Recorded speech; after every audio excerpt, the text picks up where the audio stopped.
Thor, Orion chief of Donga, in Etheria, god of Pala, surveyor of Yonits and Thassa, god of Galeb, receiver of Saphir and Hasania, god of Warts, Lo, and Usain, counselor in the ethereal worlds Hatuna, Pterin, Seeing, Sethawin and Habibak, greeting. In the holy council of gods and goddesses in Donga, the voice of Yathai came to Thor, saying, My son, Thor, behold the red star, the earth, she courses from Mos today, and now drags in the swamps of Asath. Behold, you shall deliver her through your dominions, 3,200 years. Even now the dawn of Gan approaches. Thor spoke before the holy council, on Yathai's Etherian throne, saying, Behold, the young world, the earth, comes our way. For 3,200 years she will journey in the fields of Donga. Then the holy council deliberated on the matters of the earth and her heavens, and all other corporeal worlds that were to pass through Donga for 3,000 years. And the situation, was found that the dawn of Dan would fall upon the earth first of all. Then Thor called for the swift messengers that course the firmament in the regions of Apperworth, the roadway of the earth's past history. And the swift messengers came and laid their report before the throne of Yathai, as to what world the earth was, and the harvests of angels she had yielded up to the emancipated heavens.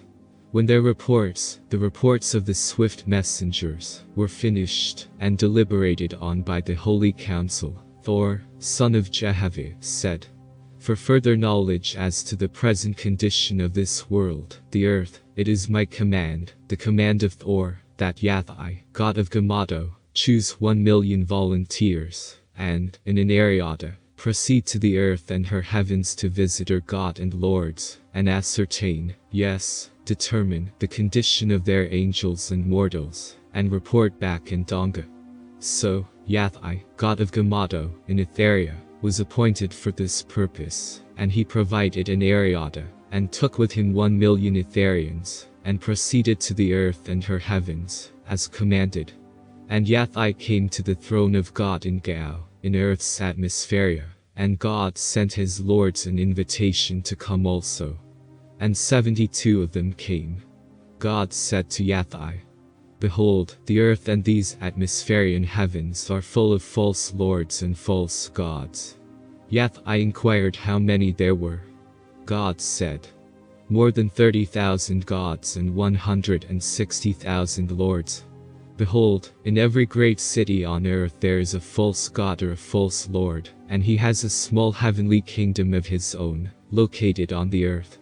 And the spirits of the dead of that place are his slaves, for his own exaltation. And in many of these heavenly kingdoms there are wars, and anarchy, hells, where the angels torment one another endlessly. Nor will these false gods and false lords and their subjects admit that there are higher heavens than their own. The spirits of the newly dead are captured and kept in ignorance of Yathai and his vast creations, and made to bow in adoration and worship to the false lord or false god. And these in turn, being in contiguity to, that is, in close proximity to and in contact with, mortals, inspire them to the same worship, which fits them at the time of their death to fall as slaves into the dominion of him whom they worshipped. The wars in heaven have inspired mortals to wars on earth, so that all around the world, unending battles are going on. And those who are slain on earthly battlefields are born into spirit in chaos, not knowing they are dead, as to the earth, and so they linger on the battlefields, still battling imaginary foes.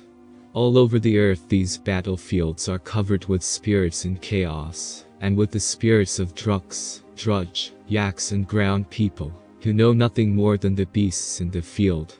Return therefore, O Yathai, to your Orion chief, Thor, son of Yathai, and say to him, The god of earth is powerless to rescue her angels and mortals from the great darkness upon them. And beseech him in Yathai's name to come and deliver me and my kingdoms. Yathai inquired about the races of men on earth, and as to the times of their termination. God said, In 12,400 years the Yahin race, the mound builders, will come to an end. And at that time the Gans will have triumphed over all the lands and waters of the earth.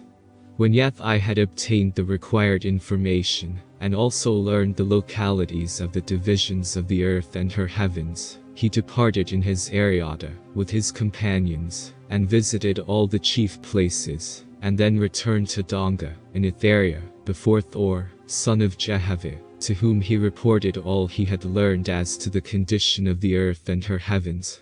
Then came the light of Jehavah to Thor, saying, "My son, take a sufficient host of Etherians, and go to the red star and her heavens, and deliver them in my name."